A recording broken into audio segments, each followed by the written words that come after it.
नमस्कार, मैं हूं दीपक चौरसिया। टुनाइट विद दीपक चौरसिया में आपका स्वागत है। गुजरात में नरेंद्र मोदी और अमित शाह की जोड़ी ने जितना राजनीतिक दबदबा कायम किया, अपनी राजनीतिक राह में उतने ही रोड़े भी खड़े किए हैं।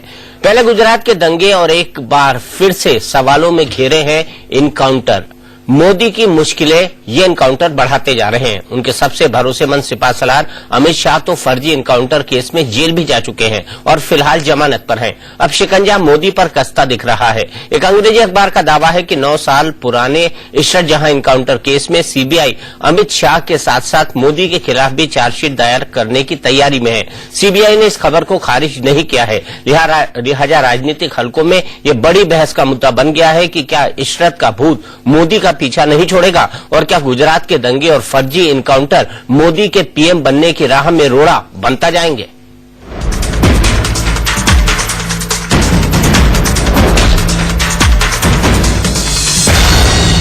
सीबीआई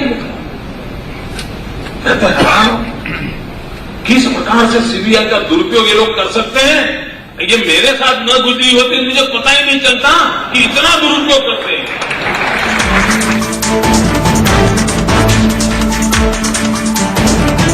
गुजरात के मुख्यमंत्री नरेंद्र मोदी को सीबीआई का भूत अचानक याद आया।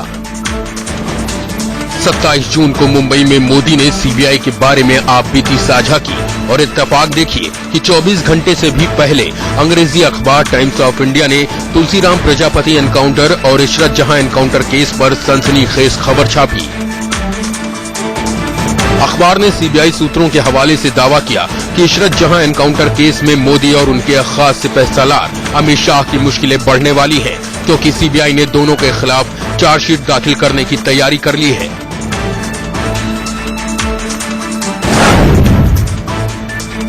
अखबार ने सीबीआई के हवाले से लिखा है कि एनकाउंटर में शामिल एक जवान ने डीआईजी बंजारा को आईवी के अफसर राजेंद्र कुमार से कोर्ट वर्ड में ये कहते हुए सुना था कि सफेद दाढ़ी और काली दाढ़ी ने 19 साल की इशरत जहां और उसके 3 साथियों को मारने के प्लान को मंजूरी दी है। अखबार के मुताबिक सीबीआई ने सफेद दाढ़ी का मतलब नरेंद्र मोदी और काली दाढ़ी का मतलब अमित शाह से लगाया। सीबीआई के हवाले से अखबार का दावा है कि 15 जून 2004 को हुए इशरत जहां एनकाउंटर से कुछ ही घंटे पहले वंजारा ने अमित शाह से 2 बार फोन पर बात की।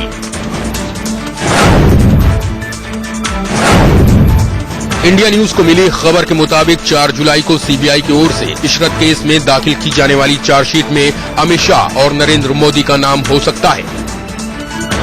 अमित शाह पहले से ही सोहराबुद्दीन, उसकी पत्नी कौसरबी और तुलसीराम प्रजापति के फर्जी एनकाउंटर केस में आरोपी हैं और फिलहाल जमानत पर हैं।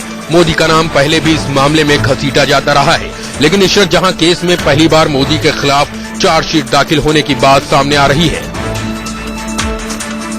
चार्जशीट में मोदी का नाम आने पर सियासत में भूचाल आ सकता है, लिहाजा सरकार ने इन खबरों पर चुप्पी साध ली है। ये जो सारा मामला है ये केंद्रीय जांच ब्यूरो के संज्ञान में है। इसकी जांच चल रही है और जब तक वो जांच किसी निष्कर्ष पर न पहुंच जाए और आरोप पत्र दाखिल न हो जाए, उसके ऊपर टिप्पणी करना उचित नहीं रहेगा। इशरत जहां का केस हो या और भी कई ऐसे केस हैं जिनमें कि समय समय पर केंद्र सरकार की इन्वेस्टिगेटिंग एजेंसी और सीबीआई ने अपना रुख बदला है। ऐसे किसी इन्वेस्टिगेशन का रुख बदलता क्यों है और जब भी बदलता है तो किसी हिंदू संगठन से जुड़े हुए व्यक्ति के ऊपर ही आक्षेप क्यों आ जाता है। दूसरी तरफ गुजरात में नरेंद्र मोदी पर उनके कट्टर विरोधी शंकर सिंह वाघेला ने हमला बोला है। 2002 થી માંડીને અક્ષરધામ 2002 બાકીના જે બનાવટી એન્કાઉન્ટર એના સિવાયનું જે કંઈ બધું બન્યું આ બધામાં સીધું હોમ મિનિસ્ટર જેને ગૃહ મંત્રાલય કહેવાય એનું ઇન્વોલ્વમેન્ટ હોય ને ગૃહ મંત્રાલયના વડા જે હોય એની જવાબદારી આવતી હોય। इशरत जहां एनकाउंटर केस में सीबीआई ने पहले ही 3 लोगों राजेंद्र कुमार, आईपीएस अफसर पीपी पांडे और डीजी वंजारा को आरोपी बनाया है। राजेंद्र और वंजारा जेल में है, जबकि पीपी पांडे को 21 जून को ही सीबीआई ने भगोड़ा घोषित कर रखा है। सीबीआई सूत्रों का दावा है कि इशरत जहां एनकाउंटर की साजिश 13 जून 2004 को ही रची जा चुकी थी। आरोपी अफसर मोदी और तब के गृह मंत्री अमित शाह से फोन के जरिए लगातार संपर्क में थे। अब सवाल ये है कि क्या आरोपी अफसरों की बातचीत के आधार पर सीबीआई मोदी और शाह के खिलाफ चार्जशीट दाखिल करने वाली है या फिर सीबीआई के पास कोई और सबूत भी है। सीबीआई फिलहाल ना तो इस खबर पर मुहर लगाने को तैयार है और ना ही खारिज करने को। अहमदाबाद में अरविंद शर्मा के साथ Ajit Srivastava, Delhi, India news. So tonight with Deepak Chaurasia में आज बहस का बड़ा विषय यही है कि क्या इशरत का भूत कभी मोदी का पीछा नहीं छुड़ेगा, साथ ही साथ ये कि क्या दंगे और फर्जी मुठभेड़ या इनकाउंटर जिसे कहा जाए वो मोदी की पीएम बनने की राह में रोड़े अटकाते चले जाएंगे। इसी पर बात करने के लिए हमारे साथ मौजूद है कांग्रेस के वरिष्ठ नेता जगदम्बिका पाल जी, हमारे साथ है मीनाक्षी लेखी जो कि कांग्रेस की स्पोक्स पर्सन है, हमारे साथ है कमाल फारूकी साहब जो कि लीडर है समाजवादी पार्टी के, आशीष खेतान सीनियर जर्नलिस्ट गुलेल.com चलाते हैं, लेकिन इससे पहले तहलका और कई सारे इन्वेस्टिगेटिव जर्नलिज्म वो डिफरेंट टीवी चैनल के लिए कर चुके हैं। गुजरात दंगों के मामले में सबसे ज्यादा पढ़े लिखे पत्रकार हैं, अगर इन इनकाउंटर को कहा जाए तो गलत नहीं होगा। साथ ही साथ हमारे साथ शमीमा कौसर साहब जुड़ी हुई हैं जो कि मदर हैं इशरत जहां की। शमीमा जी, सबसे पहले आपसे जानना चाहूंगा, बहुत गमगीन मौका होगा, आप अपनी बेटी को याद कर रही हैं, लेकिन क्या आपको कभी अंदेशा था, क्या आपको कभी ऐसा लगता था कि जिस व्यक्ति के यहां पर वो काम करने जा रही थी, जिसमें पहला नाम है प्रणेश पिल्लई उर्फ जावेद गुलाम शेख, उसके किसी टेररिस्ट से लिंक होंगे?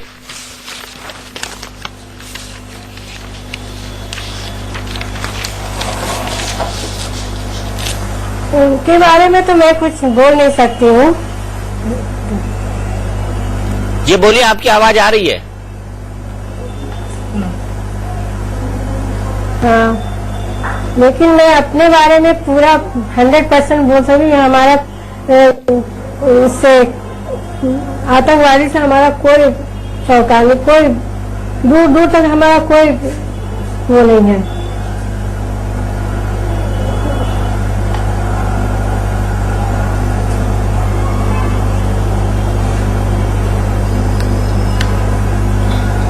तो आप कह रही है कि आपका किसी भी तरह का कोई इनकाउंटर नहीं हुआ। आशीष, सबसे पहले आपको चलूंगा, बहस को आगे बढ़ाऊं, हकीकत क्या है? क्या किसी ने कहा होगा कि सफेद दाढ़ी वाले को काली दाढ़ी वाले, जो आपकी काली दाढ़ी है यानी अमित शाह, सफेद दाढ़ी वाले यानी नरेंद्र मोदी, पता था इनको कि क्या होने जा रहा है? देखिए, ये सिर्फ एक मामला नहीं है, सिर्फ इशरत जहां का मामला नहीं है। 2002 से 2005 के बीच में गुजरात में लगातार फर्जी मुठभेड़ें हुई और ये आज तमाम जांचों से ये साबित हो जाता है कि वो सभी फर्जी मुठभेड़ें थी और उसमें सिर्फ एक कम्युनिटी के, एक तबके के लोगों को मारा गया, निशाना बनाया गया। सबके ऊपर ये मोहर लगा दी जाती थी कि वो आतंकवादी हैं, वो लश्कर तोयबा से जुड़े हुए हैं, पाकिस्तान से लोग आए हैं और वो सिर्फ मोदी को मारने जा रहे थे। दो चीजें हो रही थी, एक तरफ मोदी का राजनीतिक कद बढ़ाया जा रहा था कि इनके पीछे अंतर्राष्ट्रीय ताकतें, खासकर वो ताकतें जो भारत की दुश्मन है, वो लगी हुई हैं। दूसरी तरफ सिर्फ एक तबके के लोगों को निशाना बनाया जा रहा था। आप इन सारी घटनाओं से क्या सामने आता है कि वहां पे 4-5 पुलिस ऑफिसर थे जो अपने आप में कानून बन गए थे, वो सीधे अमित शाह को रिपोर्ट करते थे और अब इशरत जहां के मामले से भी सामने आ रहा है कि वो चीफ मिनिस्टर यानी मुख्यमंत्री के ऑफिस में भी उनके लगातार संबंध बने हुए थे। इनकाउंटर से पहले फोन कॉल्स हैं, इनके रिकॉर्ड हैं, जिससे ये लगता है कि वो कहीं ना कहीं सीधे मुख्यमंत्री को भी रिपोर्ट कर रहे थे। सीधे मुख्यमंत्री को? मीनाक्षी लेखी, सीधे आपके पास आना चाहूंगा। आशीष खेतान का सीधा आरोप है कि मुख्यमंत्री इन तमाम लोगों की सुपारी किलिंग दे रहे थे एसआईटी के माध्यम से। देखिए, जो सुपारी जर्नलिज्म करते हैं उनकी सुपारी किलिंग पे मेरे को कोई भरोसा नहीं है। मैं सुपारी जर्नलिज्म नहीं करता और नहीं आशीष करते, इनकी गारंटी ले सकता हूं मैं नहीं, आप गारंटी ले सकते हैं, मगर मैं भी बहुत लेख पढ़ती हूँ और तहलका के बारे में आपसे बेहतर जानती हूँ और तमाम चीजें जानती हूँ जो वक्त बेवक्त खुलती रहती हैं, खासतौर पे इस तरीके की जहां प्लांटिंग होती है, न्यूज की खबरों की 164 के बयान जारी हो जाते हैं और न्यूज वेबसाइट्स पे अपलोड हो जाते हैं। उस तरीके के सुपारी जर्नलिज्म को हम आपसे बेहतर समझते हैं क्योंकि हम दूसरी तरफ की वकालत भी देखते हैं। और जहां तक विषय है इसका कि इशरत के मामले में क्या हुआ और जो भाषण अभी आशीष जी ने दिया, तो उसमें मैं आपको 2-3 चीजें बताना चाहती हूँ कि आशीष जी की जानकारी इतनी लिमिटेड है कि देश भर में कहां-कहां एनकाउंटर हुए, शायद उनका नंबर भी इनको नहीं मालूम और नाम पता होना तो बिल्कुल बेबुनियाद है। और जब ये कहते हैं कि एक ही कम्युनिटी के लोगों को टारगेट किया गया, तो जाहिर सी बात है कि लश्कर-ए-तोयबा, इंडियन मुजाहिदीन और तमाम ये जो है वो एक ही कम्युनिटी के लोग चलाते, दूसरी कम्युनिटी को उसमें घुसने नहीं देते। अभिनव भारत और आरएसएस के लोग भी बम ब्लास्ट कर रहे थे, उनको क्यों नहीं गुजरात पुलिस ने पकड़ा? अरे आशीष नहीं, और ये जो सुपारी पत्रकारिता का आरोप आप मेरे ऊपर नहीं लगा सकते हैं, भारत क्योंकि आप चुप रहिए जब मैं बोल रही हूँ। और अभिनव भारत की बात होगी, जब अभिनव भारत की बात होगी तब मैं आपसे अभिनव भारत की बात भी करूंगी, लेकिन इस समय जो बात है उस सुपारी पत्रकारिता की मैं बात कर रही हूँ। आपने सुपारी पत्रिका तो सबके लिए सुपारी पत्रिका हो गई, इसलिए आशीष का जवाब देना जरूरी बनता है। मीनाक्षी जी, आशीष का जवाब देना जरूरी बनता है। सुपारी पत्रकारिता जो सच बोलता है, जिसने गुजरात में काम किया है, सुप्रीम कोर्ट भी सुपारी पत्रकारिता कर रहा है, गुजरात हाईकोर्ट भी सुपारी पत्रकारिता कर रहा है। ये जांच गुजरात हाईकोर्ट के आदेश पर हो रही है। पिछले 10 सालों में जितनी भी जांचें हुई है गुजरात में, सुप्रीम कोर्ट के निर्देश पर हुई है। क्या सुप्रीम कोर्ट ने भी सुपारी ले रखी है? जो आपके असंवैधानिक, इलीगल, अनकॉन्स्टिट्यूशनल कामों को जाकर करता है, वो सुपारी पत्रकारिता करता है। आप मेरे को रोकने की कोशिश कर रही, बिल्कुल आप सुपारी पत्रकारिता करता है। तो क्या हाईकोर्ट ने सुपारी ले रखी है?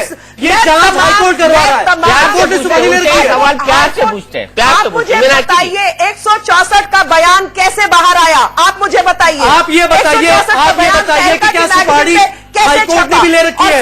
क्या सुपारी सुप्रीम कोर्ट ने भी ले रखी है? बात हो रही है और तभी उन्होंने अमित शाह को जाने दिया ना। आप ये बताइए ये जांच किसके आदेश पे हो रही है? अरे जब पिछले 10 सालों में सोहराबुद्दीन, इशरत जहां, साजिद जमाल, ये सारी जांचें किसके आदेश पर हुई? मैं बताती हूँ किसके आदेश पर हुई, और उसी में मेरा सवाल है। मैं बताती हूँ कि 89, 90, 110 जहां इनकाउंटर्स हुए वहां पर आज तक जांच क्यों नहीं हुई? क्यों नहीं करवाते आप? ये है आप सुप्रीम कोर्ट की लॉयर हैं, आप क्यों नहीं पीआई फाइल करती है? आप क्यों नहीं पीआई फाइल करती है सुप्रीम कोर्ट में? क्योंकि मेरे पास, आप भूल जाइए, आप सुप्रीम कोर्ट, आपके पास नाम भी है, आपने कहा मेरे पास नाम नहीं है। अरे आप क्यों नहीं पीआई फाइल करती है? मेरे पास बहुत मटीरियल है, तो कर दीजिए ना पीआई फाइल। मटीरियल है आपके पास लंबी चौड़ी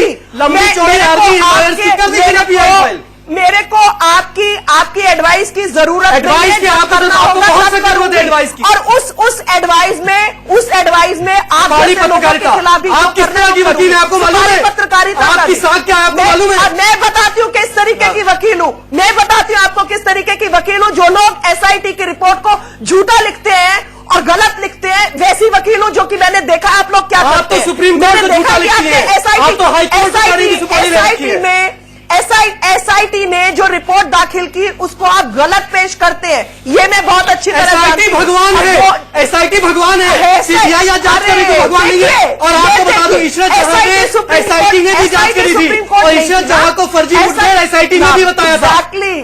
एसआईटी ने नहीं बताया था, नहीं बताया था। आप ये रिकॉर्ड में कह रही है एसआईटी ने फर्जी नहीं बताया था। आप ये रिकॉर्ड में कह रही है, आपको कागज आप एक वकील होते हुए ये रिकॉर्ड में कह रही है कि एसआईटी ने फर्जी नहीं बताया था।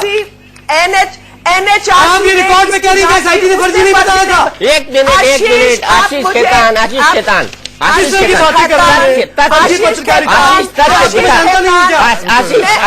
2 सवाल करूंगी, शांत गदाधारी भी शांत जवाब दे दे। शांत, यहाँ पे 20 मिनट का जवाब दे दे। मीनाक्षी लेखी जी सिर्फ 1 मिनट प्लीज। देखिए मैंने इस गर्मा गर्म बहस को ठंडा कर दिया, माफी चाहूंगा, लेकिन मैं एक फैक्ट दिखाना चाहता हूँ। ये डॉक्यूमेंट्री पूछने दीजिए ना। मैं बिल्कुल, आप पूछेंगे और क्रेडिबल एविडेंस की बात आप पूछेंगे। आपने कहा कि मेरे को वो पूछने दीजिए। इशरत के मामले में मेरे से इनको 2 सवाल पूछने दीजिए। इनसे पूछने दीजिए कि जमातुद दावा की वेबसाइट पर इशरत का डिस्क्रिप्शन था या नहीं 15 तारीख को, एक दिन उसके मरने के बाद। क्या ये खबर जिस तरीके से पाकिस्तान के अखबार में छपी थी कि वो एलईटी की टेररिस्ट है, वो सही है या नहीं? क्या एफिडेविट मुझे 2 बार केंद्रीय होम मिनिस्ट्री का बदला गया या नहीं? अच्छा एक मिनट दो पाकिस्तानियों के साथ एक लाइन मुझे बोलने दीजिए मीनाक्षी जी। पहले सवाल का जवाब कि इशरत जहां इनकाउंटर फर्जी थी या नहीं, उसका जवाब है एसआईटी ने नवंबर 2011 में रिपोर्ट दी और कहा मुठभेड़ फर्जी थी। ये तारीख है 2011। भाई साहब दीपक जी 2011, ये एनकाउंटर है 2004 का। उसके बीच में 2 या 3 बार कोर्ट के आगे एनएचआरसी के मैडम उससे पहले कितनी जांच हुई है तो ये तो देख लीजिए। उससे पहले कितनी जांच हुई है तो देख लीजिए। I'm sorry, ऐसे कोर्ट में नहीं चलता। ये वही हुआ कि सीबीआई एक रिपोर्ट दाखिल मैडम हम कोर्ट में नहीं, हम तो जनता के सामने करती है। यहाँ जनता के सामने ये बातें जाना आवश्यक है।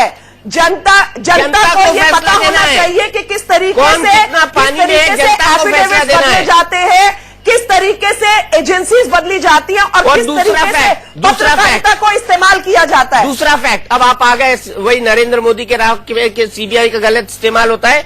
आपने कहा कि इशरत जहां की फोटो लगाई थी। मुठभेड़ के ठीक बाद लश्कर के मुखपत्र ने इशरत जहां को अपना कैडर बताया था, ठीक है, जिस बात में कोई डिस्प्यूट नहीं।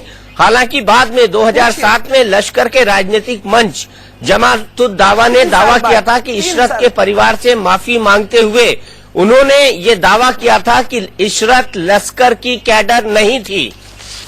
दीपक उसके बाद अगर ये मान भी लिया जाए, मैं मीनाक्षी की बात मानता हूं, अगर 1 मिनट के लिए आपकी बात मान ली जाए कि वो लश्कर की कैडर थी, तो क्या आप संविधान को, भारत के कानून को नरेंद्र मोदी और आप फिर से लिखना चाहती हैं कि अगर आपने ये तय कर लिया कि वो लश्कर की थी तो आप ही कानून है, आप ही जज है, आप ही जूरी है, आप ही एग्जीक्यूटर हैं, आप फांसी भी दे देंगी, आप फर्जी मुठभेड़ भी कर देंगे। यही सवाल गुजरात हाईकोर्ट ने अभी आपसे पूछा कि अगर ये मान भी लिया जाए कि वो लश्कर के साथ थी, तो ये आपको किसने अधिकार दिया था कि आप फर्जी मुठभेड़ में कोल्ड ब्लडेड तरीके से, पॉइंट ब्लैंक रेंज से एक 19 साल की लड़की की दिन दहाड़े हत्या कर दें? क्यों नहीं मुकदमा चलाया, क्यों नहीं ट्रायल किया? क्या संविधान में, भारत के कानून में आपको विश्वास है कि नहीं है? मैं अब इसका जवाब एक मिनट मैं सबके पास आऊंगा। मीनाक्षी जी, बहुत लंबा डिस्कशन हो गया। जगदम्बिका पाल जी कांग्रेस के वरिष्ठ नेता हमारे साथ बने हुए। जगदम्बिका पाल जी, क्या 4 तारीख को नरेंद्र मोदी का नाम इशरत जहां एनकाउंटर में आएगा, और अगर आता है तो कांग्रेस की क्या रणनीति होगी, खासकर आप जैसे सांसदों की क्या रणनीति होगी जो सांप्रदायिक शक्तियों के खिलाफ लड़ते रहे?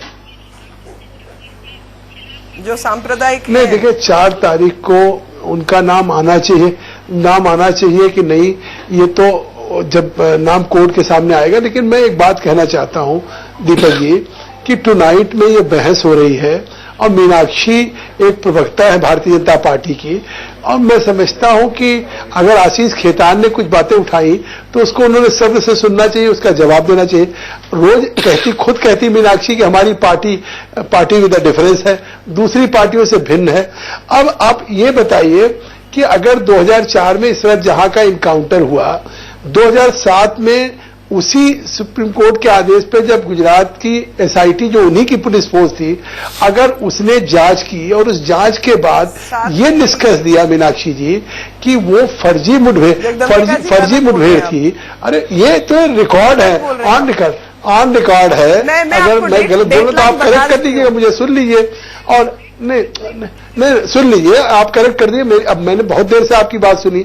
अब उसके बाद 3 अफसर, चाहे वो राजेंद्र हो चाहे बंजारा हो, और अब जब पांडे के लिए एक लेकर के आए हैं कि आज सुप्रीम कोर्ट में उन्होंने दाखिल किया कि 82 सेक्शन में सीआरपीसी में ये एब्सकॉर्डर हैं, उनके खिलाफ हो, उनको वो गए खुद पांडे जी, उनको सुप्रीम कोर्ट ने उनके याचिका को खारिज कर दिया कि आप हाईकोर्ट के पास जाए। तो 3 आईपीएस ऑफिसर्स, आखिर जब अमित शाह जिस तरीके से इसके पहले चाहे सोहराबुद्दीन का मामला हो, तुलसी प्रजापति का मामला हो, कौसर बी का मामला हो, उसमें जब मास्टर माइंड है, उसके मुलजिम हैं और वो भी जांचें सब सुप्रीम कोर्ट के इशारे पे हुई हैं, तो कोई सरकार का गृह राज्य मंत्री अगर किसी फेक इनकाउंटर में या जिस तरीके से ये दिखा करके कि जैसे नरेंद्र मोदी जी के पीछे एलटी के लोग पड़े हुए हों और ये एक खास पर्टिकुलर लोगों को निशाना बनाया जा रहा था, फेक इनकाउंटर करके पूरे देश में दुनिया के सामने, कि जैसे इस तरीके से आतंकवादी नरेंद्र मोदी के जान लेना चाहते हैं और उसमें बेगुनाह लोगों की हत्या हुई। तो मैं समझता हूं कि वो मुख्यमंत्री के नॉलेज में नहीं होगा, ये कल्पना से परे होगा। सामूहिक उत्तरदायित्व है और जो गृह मंत्री है वो मुख्यमंत्री को डे टू डे रिपोर्ट करता है। और वो बात जैसी कही जा रही है कि एक समाचार पत्रों में आया कि सफेद दाढ़ी काली दाढ़ी, जिसको दीपक जी आपने खुद कहा, तो और उसके बाद कि उनकी मंजूरी है और ये 3 ऑफिसर्स हैं, इनकी कॉल डिटेल्स है कि इनकी अमित शाह से बात होती रही है, चाहे बंजारा हो चाहे राजेंद्र हो, और आज वो जेल में है और पांडे भी एक नया नाम उसमें आ गया है। तो मैं समझता हूं कि इसमें कोएक्यूज होना अमित शाह का या नरेंद्र मोदी का ऑब्वियस है। आखिर कोई अगर क्राइम होता है तो उस क्राइम में चाहे वो कॉन्स्पिरेसी हो 120 भी, वो कॉन्स्पिरेसी वो भी उसमें एक्यूज होता है। और अब जब चीजें आ रही हैं और ये जब हमारे यहाँ कोई होती है तो हम कहते हैं कि हमारे मंत्री जेल में गए 2G में कोई ऐसी, तो कहते साहब ये सुप्रीम कोर्ट की निगरानी में कर रही, ये CBI मतलब जो कुछ भी कार्रवाई कर रही सुप्रीम। तो अगर आज ये गुजरात के फेक इनकाउंटर के मामलों की मतलब जांच जो भी हो रही है वो सुप्रीम कोर्ट की अगर निगरानी में हो रही है, तो अब इस पे मीनाक्षी बहन इतना नाराज क्यों हो रही है? और इन्हें इस बात की चिंता है कि जिसको इन्होंने अभी गोवा में प्रोजेक्ट किया है कि हम चुनाव अभियान समिति का उनको पंथ बना रहे हैं, मतलब प्रधान बना रहे हैं, और कल शायद अपना पार्टी की तरफ से प्रधानमंत्री के लिए भी करें। और कहीं अगर उनका नाम उस चार्जशीट में अमित शाह का और उनका दोनों का आ गया तो देश की जनता के सामने बेनकाब हो जाएंगे कि स्टेट स्पॉन्सर्ड किलिंग भी क्या इस डेमोक्रेसी में संभव है।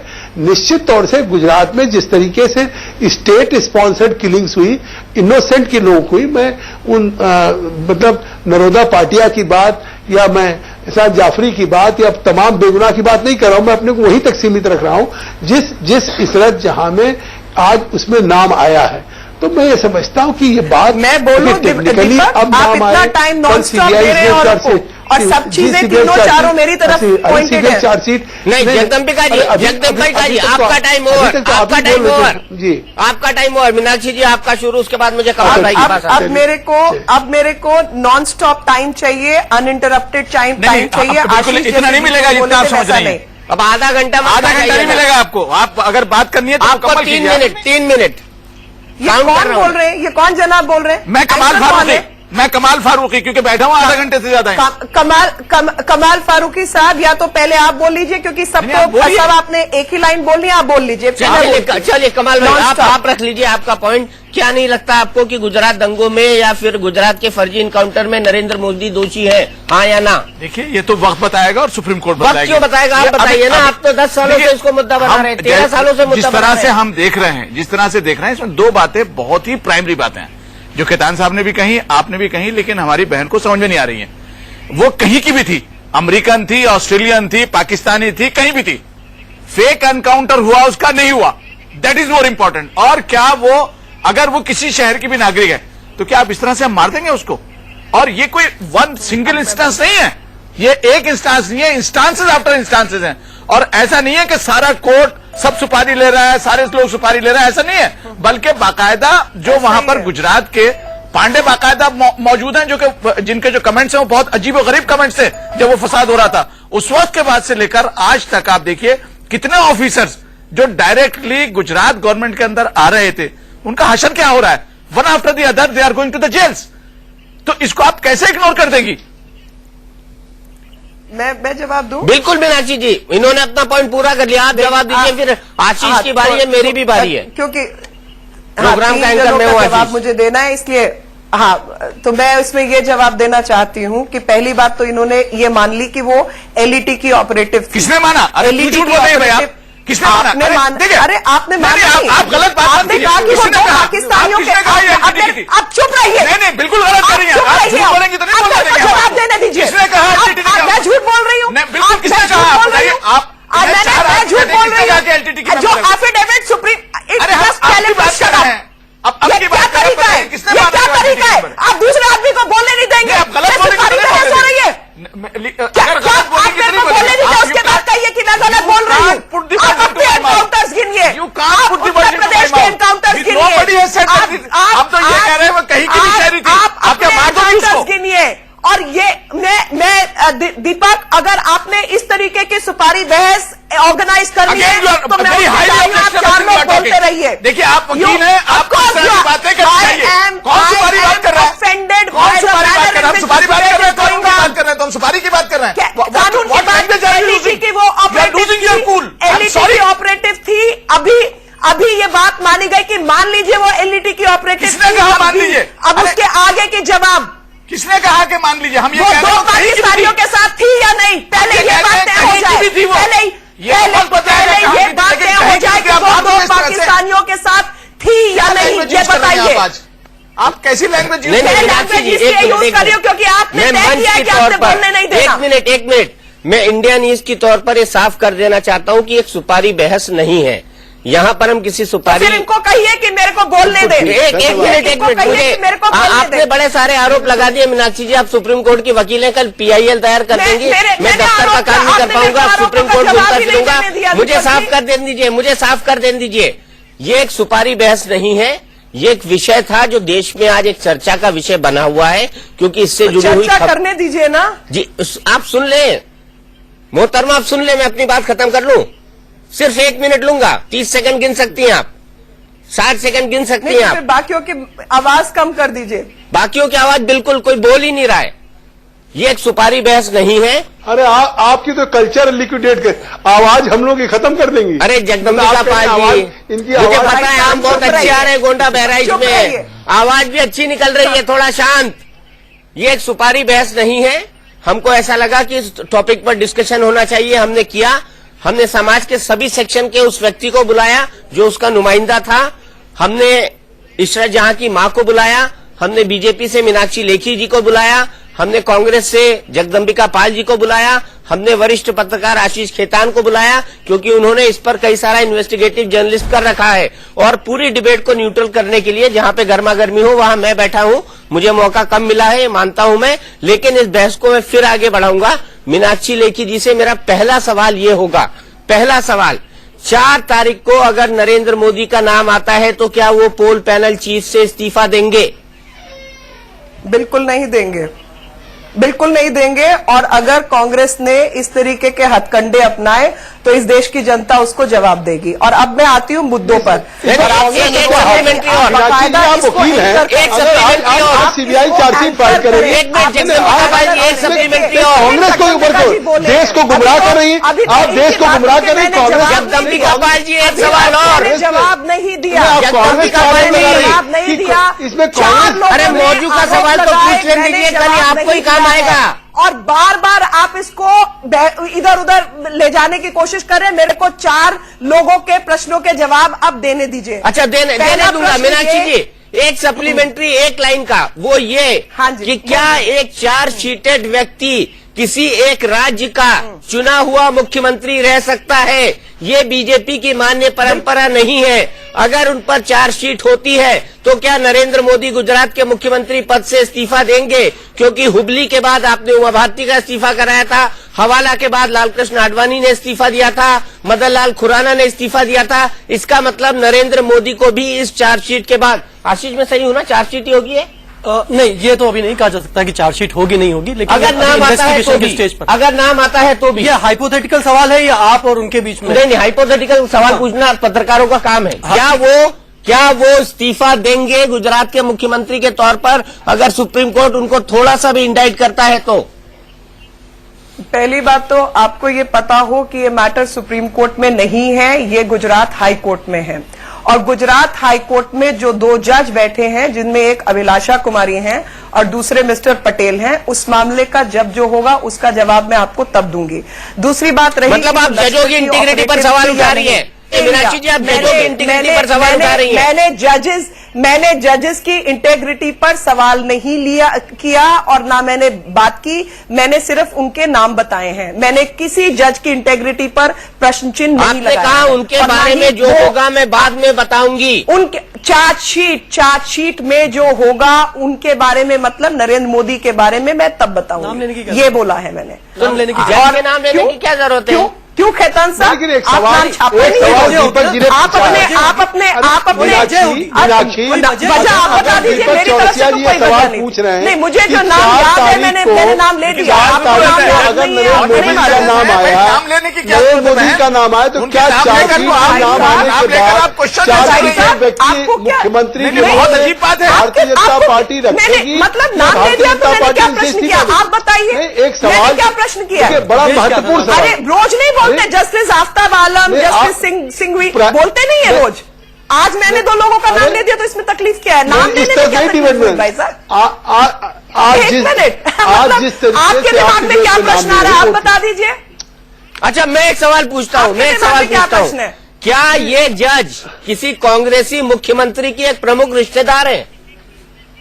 मेरी इन्वेस्टिगेशन नहीं है, आपकी है तो आप बता दीजिए। नहीं, आप मेरी बताइए ना, investigation आरोप नहीं है आपने उसके लगाया लिए। है। नहीं, मेरे को मीनाक्षी नहीं लेखी जी, मैंने आरोप कोई आपने आरोप लगाया, नहीं ये लगाया। आपकी दीपक रिस्पॉन्सिबिलिटी चौरसिया, है। मैंने कोई आरोप नहीं लगाया, ना मेरी इन्वेस्टिगेशन है। आप लोग इन्वेस्टिगेटिव जर्नलिज्म करते हैं, आशीष खेतान माहिर है उसमें, वो लोग के पास कोई जानकारी हो तो बता दीजिए, मेरे को जानकारी नहीं है। नहीं, आप मुझे ये तो बता सकती है ना कि क्या वो कांग्रेस के एक प्रमुख मुख्यमंत्री की बेटी है? मैं मुख्यमंत्रियों के नाम नहीं जानती और उनके परिवार के तो बिल्कुल ही नहीं जानती। तो फिर और तो खासतौर आपको पे कांग्रेसी फिर माफ जगदम्बिका कीजिएगा, जी को मीनाक्षी पता होगा, लेखी उनसे जी, पूछ लीजिए। मीनाक्षी लेखी जी, आपको स्पोक्स पर्सन होने का कोई राइट नहीं है अगर आप देश के मुख्यमंत्रियों का नाम नहीं आप जानती मेरी है तो। पार्टी को आप मेरे नहीं कांग्रेसियों का तो आप मेरी पार्टी को लिख भेजिए। नहीं, शायद मैं आपकी बिल्कुल बात राजनाथ मानने सिंह और को हटा लिखूंगा दें कि मुझे आपकी एक spokesperson प्रवक्ता से। मीनाक्षी लेखी इस देश के राज्यों के मुख्यमंत्रियों के नाम नहीं जानती है। उनके वो परिवार सिर्फ वालों आरोप के। लगाना जानती है और आरोपों को सब्सटेंशिएट नहीं कर सकती है वो।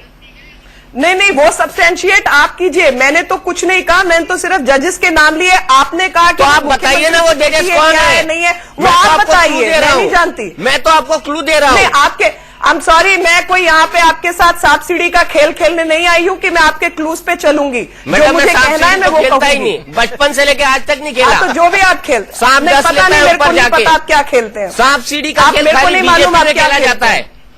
मीनाक्षी लेखी जी, सांप सीढ़ी- इन्वेस्टिगेटिव जर्नलिज्म आप करते हैं तो आपको शायद उनके परिवारों के नाम ज्यादा पता होंगे जिनके साथ रोज उठना बैठना होता है। मैं किसी के परिवार वालों के नाम नहीं जानती। मैं तो आपके साथ भी जब मौका मिलता है रोज उठ बैठ जाता हूँ। हाँ, तो मेरे परिवार में आपको पता है मेरे बच्चों के नाम? नहीं, तो मुझे तो आपको भी मेरे परिवार के बच्चों के नाम पता है। खैर, हम डिस्कशन नहीं, को आगे ना नहीं बढ़ाएं, इसको मालूम। भटकाए ना। Let's come to the basic point हाँ। अगेन। आशीष,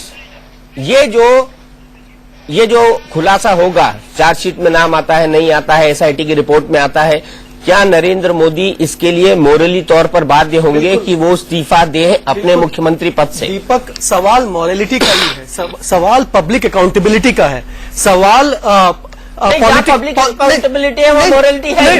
बिल्कुल, वही मैं कह रहा हूँ। मानेंगे कमाल भैया? किससे एक्सपेक्ट कर रहे हैं आप ये? बिल्कुल एक्सपेक्ट कर रहे हैं आप? नहीं, दीपक, आशीष भाई, पिछले अरे 10 सालों से, दीपक, 2002 से लेकर 2013 के बीच में पिछले 10 सालों से लगातार court after court, Gujarat high court, supreme court ने लगातार स्ट्रिक्चर्स पास किए हैं।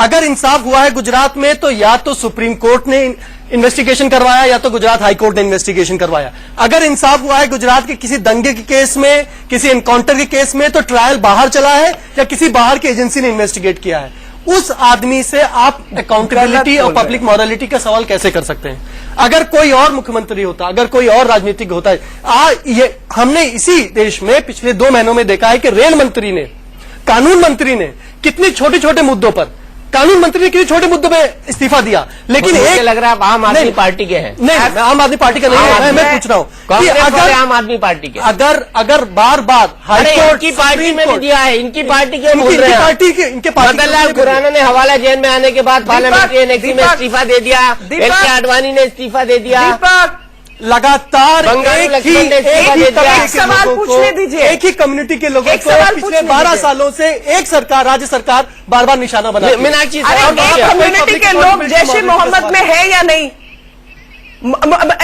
एक और तुलसी प्रजापति क्या उस कम्युनिटी का है? तुलसी फिजूल की प्रजापति बात को इसलिए करते हैं। मारा गया क्योंकि वो गवाह था, वो गवाह था इसलिए मारा गया। अच्छा, तो अब बहुत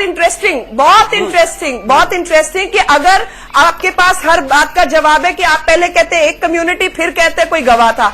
अब दूसरी बात, ये बात तो एक कम्युनिटी वाली बात आपकी गलत पब्लिक हुई। डोमेन में है। दूसरी बात नहीं, दूसरी बात आपने जो लगातार कहा, मैं आपसे सिर्फ 2 प्रश्न पूछना चाहती हूँ कि इस देश में क्या सबसे अधिक एनकाउंटर गुजरात में हुए? कौन सी स्टेट में सबसे अधिक एनकाउंटर हुए? आपके पास तो, आप तो इन्वेस्टिगेटिव जर्नलिज्म में हैं। कौन सी स्टेट्स में सबसे अधिक राइट हुए? कौन सी सरकारों में कौन से गृह मंत्री को या मुख्यमंत्री को पकड़ा गया? अगर कहीं इस भी देश के एनकाउंटर हुए, अंदर मैं सबकी कांग्रेस निंदा का, करता हूं, मैं कहता हूं कि सबकी जांच होनी चाहिए। आप निंदा करना छोड़िए, आप इन्वेस्टिगेटिव जर्नलिज्म कीजिए ना वहां जाके। क्यों नहीं आप आपको पता नहीं है कि मैंने क्या किया? आपको कुछ भी पता नहीं है प्रवक्ता, मैंने अभी मुझे मालूम है भाई साहब, मुझे मालूम है, और मैं इसीलिए आपसे प्रश्न कर रही हूँ। आंध्र प्रदेश के अंदर आशीष फिर मैंने अभी भी बॉम्बे हाईकोर्ट में पीआईएल फाइल की महाराष्ट्र सरकार के खिलाफ। आपको क्या मालूम है? हम इस महाभारत को फिर रोक देते हैं। जगदम्बिका पाल जी, अगर 4 तारीख को नरेंद्र मोदी का नाम आता है, नरेंद्र मोदी नामजद होते हैं, तो क्या कांग्रेस पार्टी उनके चेयरमैन पद से, उनके मुख्यमंत्री पद से इस्तीफा मांगेगी क्या? सवाल का सीधा जवाब दीजिए, घुमाइएगा मत। निश्चित तौर से इस्तीफा मांगेंगे। अगर चार्जशीट में नाम आ गया एक मुख्यमंत्री, आपने हवाला दिया, इनको खुद अगर इनमें नैतिकता हो, बात तो है, तो मुख्यमंत्री को एक क्षण किसी पद पे बने, कोई मुख्यमंत्री के खिलाफ अगर चार्जशीट कोर्ट में फाइल हो जाती है तो उसके बाद मुख्यमंत्री बने रहने का कौन सा नैतिक हक है? और अगर इसके बावजूद भी नरेंद्र मोदी जी, अगर चार्जशीट में उनका नाम आ जाता है और उसके बाद भी मुख्यमंत्री के पद पे बने रहते हैं, तो मैं समझता हूं कि इस देश में भारतीय जनता पार्टी कौन से स्टेटस रिपोर्ट में उनका नाम आ जाता है तो आप इस्तीफा मांगेंगे? जगदम्बिका पाल जी, स्टेटस रिपोर्ट में, चार्जशीट को अमेंड कर रहा हूँ, स्टेटस रिपोर्ट। दीपक जी देखिए स्टेटस रिपोर्ट भी चार्जशीट के पहले एक मिनट जी, खत्म कर लीजिए, मैं आपके पास आ रहा हूँ। नहीं, मैं समझता हूं कि स्टेटस रिपोर्ट भी चार्जशीट की एक तरह से इस पे उसकी तैयारी की होती है, और अगर स्टेटस रिपोर्ट भी आती है तब भी निश्चित तौर से उनको नैतिकता के आधार पर बने रहने का कोई हक नहीं है। और चार्जशीट में अगर उनका नाम आ जाता है तो उन्हें एक क्षण भी उन्हें मुख्यमंत्री के पद पर नहीं। जगदम्बिका पाल भाई बिल्कुल आप सही कह रहे हैं, लेकिन जहां तक जिन 2 साहिबान का जिक्र है, उनके ताल्लुक से आप मॉरल या बाकी और टेक्निकल ग्राउंड के ऊपर क्या तवक्को रख सकते हैं कि वो रिजाइन करेंगे? वो ऐसे रिजाइन नहीं करेंगे जब तक कि उनका इंडाइटमेंट नहीं होगा, जब तक कि बाकायदा कोर्ट ये कहेगी नहीं एक मरतबा, फिर जैसे सुप्रीम कोर्ट ने एक मरतबा कमेंट पास किया था, ये इस तरह से रिजाइन नहीं करेंगे। मीनाक्षी जी बिल्कुल ठीक कर रही हैं, वो नहीं करेंगे रिजाइन, चाहे इसके अलावा भी 10 एनकाउंटर और हो जाए। आप अपने मुख्यमंत्री का देखिए ना, आप बताइए उत्तर प्रदेश में कितने एनकाउंटर्स हुए हैं, ये बताइए आप, नंबर है आपके पास? हमारे दौर में आप जानते हैं कि कितने राइट्स हो गए? अरे अभी नहीं, वो राइट्स देखिए, अब आप जहां तक राइट्स का ताल्लुक है, जो फसादात का ताल्लुक है, आप ये देखिए कि एक्शन क्या हो रहा है। और आपके मुख्यमंत्री नेताजी के समय में कितने एनकाउंटर्स हुए जब वो मुख्यमंत्री थे? बिल्कुल। कितने केस दर्ज हुए बताइए? नंबर है आपके पास? आप बिल्कुल गलत कह रही हैं। मैं गलत नहीं, मैं नंबर के साथ बोल रही हूँ। 85 जी, और NHRC के नंबर्स है, मेरे नंबर्स नहीं है ये। और पूरे देश के अंदर 880 हुए थे उस दौरान, जिस दौरान गुजरात के अंदर 8 एनकाउंटर थे उस दौरान। ये जो देश भर में चला रहे हैं आप लोग, ये जो पूरे देश भर में आप लोग चला रहे हैं, ये नाम वो नाम आंध्र प्रदेश महाराष्ट्र में तो आपकी सरकारें रही। एक भी बेगुनाह की जान अगर ली जाए वो गलत है, मतलब चाहे उत्तर प्रदेश हो चाहे गुजरात हो, ये कैसे कह सकते कि हमारे आगे आपके बेगुनाह लोग का एनकाउंटर हो, उनकी हत्या हो, टेररिस्ट के साथ घूम रहा है तो वो बेगुनाह हो गया। पाकिस्तानी टेररिस्ट के साथ, अच्छा आपको पता है वो टेररिस्ट के साथ होम मिनिस्ट्री का एफिडेविट है जी, मेरा मुसलमान की हत्या कर देंगी और फिर उस मुसलमान को कहेंगे टेररिस्ट है। भूल जाइए आप, मीनाक्षी जी, फिर हर मुसलमान की आप इनकाउंटर करके आपने कितने मुसलमानों की हत्या की? आप बताइए, आप बताइए कि मुरादाबाद में कृपया इस तरह से कमेंट मत कीजिए, इसे हिंदू मुसलमान में मत बदलिए। कहते हैं हिंदू मुसलमान सिख ईसाई आपस में है भाई भाई। मीनाक्षी जी, जगदम्बिका पाल जी, कृपया इसे हिंदू मुस्लिम ने ना बदले, कृपया इसे हिंदू मुस्लिम में ना बदले। मीनाक्षी जी, मेरा बड़ा जी ने इस्तेमाल किया, मैंने नहीं किया। अच्छा कोई बात नहीं, जिसने भी किया हो, हम दोनों की तरफ से, इंडिया न्यूज की तरफ से क्षमा मांगते हैं कि इस तरफ के शब्दों का इस्तेमाल हुआ है। लेकिन मीनाक्षी जी, बड़ा स्ट्रेट सवाल, अगर स्टेटस रिपोर्ट में नरेंद्र मोदी का नाम आता है तो क्या वो गुजरात के मुख्यमंत्री और पोल पैनल के चीफ के तौर पर इस्तीफा देंगे? जब ऐसा होगा उसका जवाब तब पता चलेगा। अभी तो आपने कहा था नहीं देंगे। नहीं, मेरे हिसाब से देना बनता ही नहीं, क्योंकि हम इनकी जानते हैं ये जो हियर से एविडेंस है इसका कोई वैल्यू नहीं है कोर्ट के अंदर। Court will not even take a cognizance of all this. लेकिन आडवाणी जी का जब हवाला कांड हुआ था वो भी हियर से इंसिडेंट था। अरे हवाला उसके बाद तो आडवाणी जी छूट गए थे। मेरी बात, अब उसके बाद तो आडवाणी जी छूट गए थे, तो उन्होंने इस्तीफा क्यों दिया था? ये मुझे बताइए ना मीनाक्षी लेखी जी, उन्होंने इस्तीफा क्यों दिया था? मैं आपको बता रही हूँ, आप सुनेंगे तो मैं बताऊंगी ना, आप बोलेंगे तो मैं कैसे बोल सकती हूँ। उसमें जो आप लोगों ने बताया है, आधार अगर वो है कि फला ने सफेद दाढ़ी काली दाढ़ी, अगर ये आधार है, इसने सुना उनको कहते हुए, तो इसमें दो टेक्निकल पॉइंट है और अब मैं वकील की भाषा बोल रही हूं। पहला पॉइंट तो ये है कि ये हियर से एविडेंस है जो कि इनएडमिसिबल है। दूसरा पॉइंट ये है कि ये को अक्यूज की एविडेंस है जिसके ऊपर मुकदमा बना हुआ है। बोल लेने दीजिए ना, बोल लेने दीजिए मीनाक्षी जी, बोलिए। मेरे पास भी काउंटर आर्ग्यूमेंट है। नहीं, मेरी बात सुन लीजिए फिर। तो एक तो ये हियर से एविडेंस है, दूसरा जो अक्यूज्ड है वो अक्यूज्ड है जिसको आपने फरवरी में अरेस्ट किया और आपने उसकी डिफॉल्ट बेल होने दी। 90 दिन के अंदर चार्जशीट दाखिल होने चाहिए, वो आपने नहीं दी, तो अंडर ड्यूरेस एंड प्रेशर कोई स्टेटमेंट प्रोक्योर किया है, ये उसकी लाइन है। क्योंकि सीबीआई केसेस के अंदर 90 दिन में नहीं होना, आपने ये कहकर इस आदमी से स्टेटमेंट दिलवाई और उस स्टेटमेंट का कोई आधार नहीं है, कुछ नहीं है, कोई उसकी कोरॉबरेटिव एविडेंस नहीं है कि हम तुम्हारी जमानत होने देंगे और तुम बाहर आ जाओगे, जो भी इसमें पुलिस ऑफिसर हैं। और इस ड्यूरेस और इस तरीके से प्रोक्योर की हुई एविडेंस भी जो कोर्ट है शक की निगाह से देखती है। मोदी जी का केस आप भी लड़ना मीनाक्षी जी, आप बड़ी तैयारी के साथ दिख रही है, लेकिन मेरा सवाल आपसे बड़ा सीधा है। जब जैन हवाला जैन डायरी केस हुआ था तब एलके आडवाणी के नाम पर एंट्रीज मिली थी, LKA, जो परमिसेबल एविडेंस नहीं था। मदनलाल खुराना के नाम पर एंट्रीज मिली थी MK, मदनलाल खुराना, जो परमिसेबल एविडेंस नहीं था। उसके बाद भी सीबीआई ने चार्जशीट बनाई थी, उसके बाद भी उन्होंने इस्तीफा दिया था, उसके बाद भी वो पब्लिक सर्विस से बाहर रहे थे। तो नरेंद्र मोदी क्यों नहीं? क्या वो दूध के धुले हुए हैं? दीपक जी, हाँ वो दूध के धुले हुए हैं, और खास तौर पे इन कांग्रेसियों के आगे जिनके हाथ खून से रंगे हुए हैं, जिन्होंने इतने कत्ल करवाए और उस पर जून तक नहीं रहेंगी।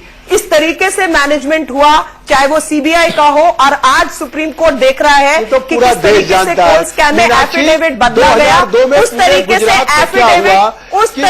एफिडेविट बदला गया।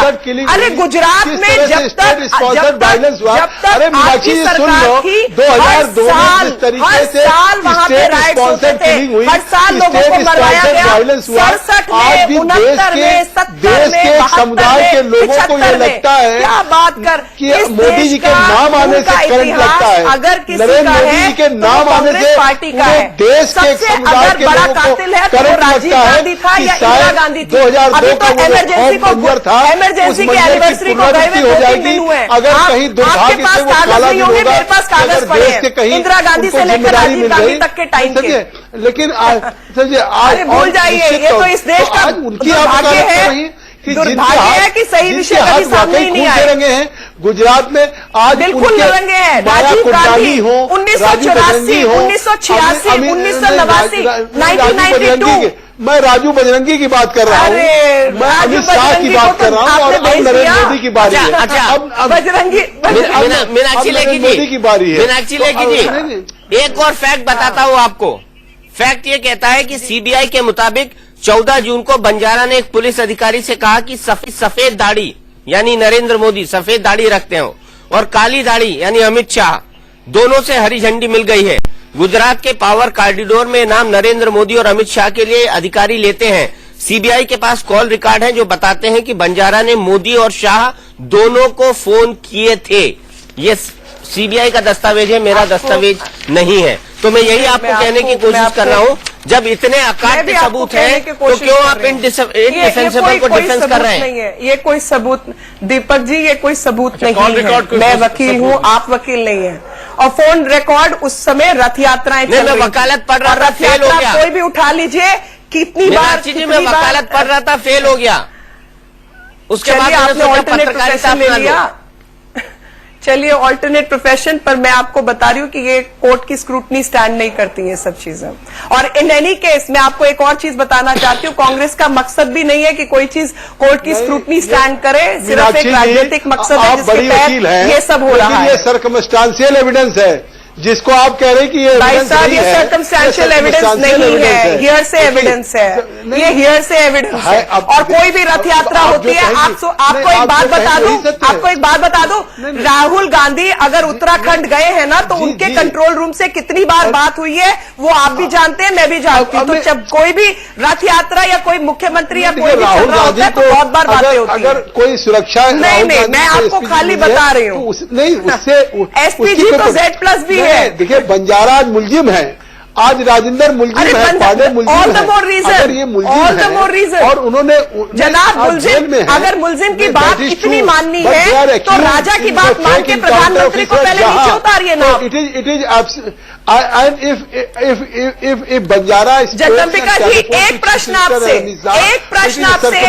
मुलजिम का बयान इतना महत्वपूर्ण है तो राजा के बयान को आपने अहमियत क्यों नहीं दी जिसमें उसने कहा कि प्रधानमंत्री 2G स्कैम में इन्वॉल्व है? चलिए हम रास्ता बोल रहे हैं, लेकिन लास्ट वर्ड इस बहस के लास्ट वर्ड मीनाक्षी जी आपको भी रोकूंगा, जगदम्बिका पाल जी आपको भी रोकूंगा।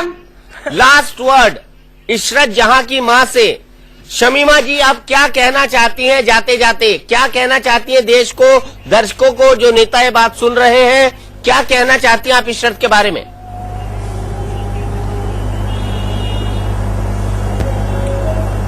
इशरत के बारे में इतना कहती हूँ कि जो हुआ गलत हुआ। और क्या चाहती है? उनके हत्यारों को सजा मिले। और हमको राजनीति से कोई लेना देना है। जो सीबीआई जांच कर रही है, जो दे रही है, वो हमको कोर्ट से मतलब, हमको कोई राजनीति से कोई मतलब नहीं है। आपको कोर्ट से मतलब है, आपको राजनीति। और ये जो राजनीति की बातें कर रहे हैं इनके बारे में आप क्या कहेंगी?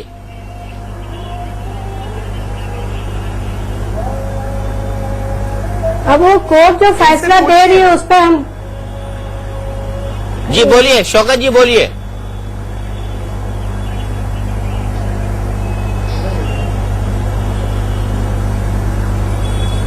शमीमा जी बोलिए।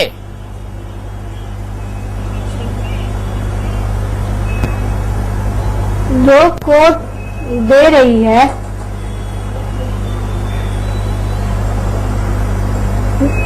लगता है आवाज की कुछ problem. Ashish, last comment from you. अगर इस स्टेटस रिपोर्ट में मोदी का नाम आता है तो उनकी मुश्किलें कितनी बढ़ेंगी? नहीं, मुश्किलें बिल्कुल बढ़ेंगी। और सिर्फ ये इशरत जहां का मामला नहीं है। सोहराबुद्दीन को बताया गया कि वो लश्कर ए तोयबा का था, मोदी को मारने आ रहा था। आखिरी में निकला कि वो गैंगस्टर था जिसके साथ अमित शाह के भी रिश्ते थे। वसूली और एक्सटॉर्शन होता था। आखिरी में मतभेद हो गया तो उसको एलईटी का काडर बना के मार दिया और कहा कि मोदी को मारने जा रहा है। मेरे गांव के बगल में रहता था, महिदपुर में। बिल्कुल। इशरत जहां के साथ जिनके दो लोगों को कहा गया पाकिस्तानी है, आज सीबीआई बोल रही कि वो पाकिस्तानी नहीं है, वो श्रीनगर के रहने वाले थे। कहा गया कि इशरत जहां मारने आ रही थी, रास्ते में उनको एनकाउंटर हो गया। पता चल रहा है कि 40 दिन 50 दिन से ज्यादा वो सब इलीगल डिटेंशन में थे। तो ये हर केस में लगातार एक सरकार के खिलाफ इतना सारा सबूत निकल रहा है। ये सबूत कल कितना कोर्ट में किसको कितनी सजा दिलाता है ये अलग बात है, लेकिन पब्लिक डिबेट में मॉरलिटी के सवाल पर, पब्लिक अकाउंटेबिलिटी के सवाल पर क्या एक मुख्यमंत्री जो लगातार सिर्फ एक तबके के लोगों को टारगेट करता रहा है, वो एक बहुत बड़ा सवाल है। चलिए मीनाक्षी जी, आखिरी सवाल, क्या आपकी पार्टी पब्लिक अकाउंटेबिलिटी में भरोसा करती है? और अगर करती है तो फिर मोदी का इस्तीफा क्यों नहीं? मेरी पार्टी पब्लिक अकाउंटेबिलिटी पे भरोसा करती है, लेकिन जब प्रश्न सिर्फ और सिर्फ एक व्यक्ति से होते हैं तो ऐसा मालूम होता है जैसे कि एक एंटी मोदी माफिया चल रहा हो इस देश में और लगातार वो अपनी गर्दन उठा लेता है क्योंकि वो किसी आदमी की काबिलियत से नहीं डील कर सकते, तो इस तरीके के गलत गैर कानूनी काम करते हैं और उन गैर कानूनी कामों में सीबीआई को और इन तमाम संस्थानों को गलत तरीके से इस्तेमाल करना शामिल है। उस वक्त आप पार्टी में आई नहीं थी।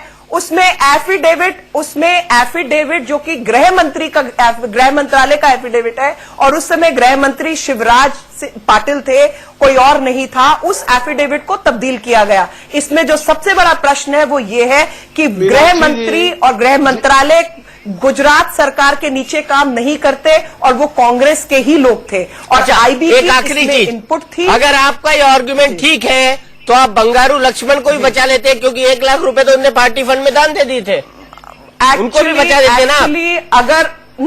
अगर ये मेरा बंगारू लक्ष्मण को भी बचा देते, 1 लाख रुपए तो उनने पार्टी फंड के लिए लेते। दीपक जी, हर पार्टी चंदा लेती है। अगर अब मेरे को मेरी बात पूरी करने दीजिए। अगर बंगारू लक्ष्मण से गलती हुई या खराब हुआ एक ऐसे झूठे केस में जहां पर कोई आर्म्स डील नहीं थी, तो वहां पे बॉफर्ड जैसे केस में जहां सोनिया गांधी जी के रिश्तेदारों ने 67 करोड़ रुपया दिया था, सबसे पहले तो उनको सजा मिलनी चाहिए। क्यों नहीं? ये भी देश का कानून है भाई साहब, ये भी देश में हुआ। 67 करोड़ रुपया, 1 लाख वाला जेल जाएगा, 1 लाख वाला देश चला। आप मुझे जवाब दीजिए ना, बॉफर्स में 67 करोड़ का 67 करोड़ ट्रैक हुआ, बॉफर्स डील बाकायदा हुई, उस व्यक्ति पे आज तक ये प्रश्न है, किन मामलों को बताया जाता है, किन मामलों को उछाला जाता है। अरे भाई मैं तो दिल्ली की बात कर रहा हूँ। की लड़ाई में 1 लाख रुपए पार्टी अकाउंट में लेके बंगारू लक्ष्मण को छोड़ देते ना, छोड़ा क्यों नहीं? 9 साल 10 साल जगदम्बिका पाल जी, देश की हिफाजत की, 10 साल से हमारे देश की हिफाजत है। की। जगदम्बिका पाल जी सुन तो लीजिए मेरी बात। मैं सिर्फ इतना कह रहा हूँ कि नैतिकता इनके लिए सबसे आगे है, लेकिन कांग्रेस की चालों में लोग ना फंसे। बंगारू लक्ष्मण को भी कांग्रेस की चालों ने फंसाया था। तहलका कांग्रेस का है, ये आरोप बीजेपी ने कई बार लगाया है। तो बंगारू लक्ष्मण का 1 लाख रुपए पार्टी में डिपॉजिट करते, उनको पार्टी अध्यक्ष बने रहने देते आप। तब आपने ऐसा क्यों नहीं किया? सिर्फ मोदी के लिए क्यों याद आ रही है आपको? क्योंकि वो एक दलित था, क्योंकि वो एक दलित था, पिछड़े तबके से आता था, उसका मोदी जैसा दबदबा नहीं था, मोदी जैसी तानाशाही नहीं थी। दलित था नहीं, वो शायद दलित था तो उन बेचारों को आपने जेल भेज दिया, लेकिन जिन्होंने मुझे मत बोलिए, आपने मत बोलिए, पैसे लिए, क्यों नहीं बोलूं? 67 करोड़ जिन्होंने लिए बॉफर स्कैम के अंदर बकायदा बंदूकें खरीदी बेची गई, वहां पर आपने 6 साल आप सरकार में आपने क्या कर लिया? 6 साल आप सरकार में आपने देखा है, 6 साल आप सरकार में आपने क्या कर लिया? जगदम्बिका पाल जी 1 मिनट, 6 साल तक आप सरकार में थे, आपने बफोर्स का क्या किया? 6 साल तक आप सरकार में थे, आपने बफोर्स का क्या किया? देखिए जवाब दीजिए उसका। हमने मैं दे रही हूं। हमने जहां तक पहुंच सकते थे पहुंचे और उनके अकाउंट्स को फ्रीज और उसके बाद किया, उसको कांग्रेस की साजिश में सजा के दे दिया। और उसके बाद कांग्रेस की सरकार आई जिसने उन अकाउंट्स को डीफ्रीज किया और डीफ्रीज करके उसको यहां से भागने का कोटोकी को मौका दिया। ये कांग्रेस जगदम्बिका से शायद आप जगदम्बिका हरि अनंत हरि कथा अनंता आपने सुना ना कमल भाई उपेश, हरि कथा अनंता। तो ये हरि कथा अनंत चलती रहेगी, इसी तरह के आर्गुमेंट आते रहेंगे। लेकिन इस सवाल के साथ छोड़े जा रहा हूँ। एक बात कहना चाहता हूँ, एक बात कहना चाहता हूँ मीनाक्षी जी को कि आप स्पोक्स पर्सन हैं, आपकी जुबान से जो शब्द आ रहे हैं वो बहुत ही खराब आ रहे हैं। आपने पूरे जर्नलिज्म को, पूरे जो इन्वेस्टिगेशन है उसको आपने जो वर्ड्स यूज किए हैं वो आपको नहीं करने चाहिए। आपने जिस तरह से माफिया का लफ्ज इस्तेमाल किया है वो आपको नहीं करना चाहिए। मैं समझता हूं कि आपका एम्बैरेसमेंट बोल रहा है ना फारूकी साहब, बहुत एम्बैरेसमेंट नहीं, मेरा गुस्सा बोल रहा है, लेकिन मेरे को ये दिखाई दे रहा है, निकालने का दिखाई दे रहा है। वैसे मीनाक्षी जी ये बात सच है कि नरेंद्र मोदी का नाम सुन के बीजेपी में सबको गुस्सा आ जाता है। कर रहे हैं वैसे मीनाक्षी लेकिन ये सच है कि नरेंद्र मोदी का नाम सुन के बीजेपी में सबको गुस्सा आ जाता है, चाहे वो लालकृष्ण आडवाणी हो। क्यों नहीं आए? चाहे वो लालकृष्ण आडवाणी हो। मुझे बताइए, सोनिया गांधी का नाम सुन के जो इंडिपेंडेंट पत्रकार है वो चुप हो जाते हैं, तो नरेंद्र मोदी तो मेरे नेता हैं भाई, और उनका नाम सुन के झूठे षड्यंत्र में फंसाकर तो और इसीलिए आडवाणी जी भी उनसे नाराज हो जाते हैं। कह रही हूँ, इसीलिए आडवाणी जी भी उनसे नाराज हो जाते हैं। नाराज नहीं है, आडवाणी जी भी नाराज हो जाते हैं उनसे। नहीं है, ये आप कह रहे हैं, ये आप कह रहे हैं, और आप उन्हीं इंडिपेंडेंट पत्रकारों में से हैं। मैं इस समय जो आपसे बात कर रही हूं, आप ना किसी को बोलने का, जब प्रश्न आ रहे हैं, जब मैं आपसे प्रश्न उठा रही हूँ, आपने कहा कि इंडिपेंडेंट आज जगदम्बिका जी से नहीं पत्रकार है कि और आप चुप हो जाते हैं। किसने डिफ्रीज किया? मैं सिर्फ एक 4 लाइन बोल के कर रहा हूँ भैया, सीट कर गए हैं।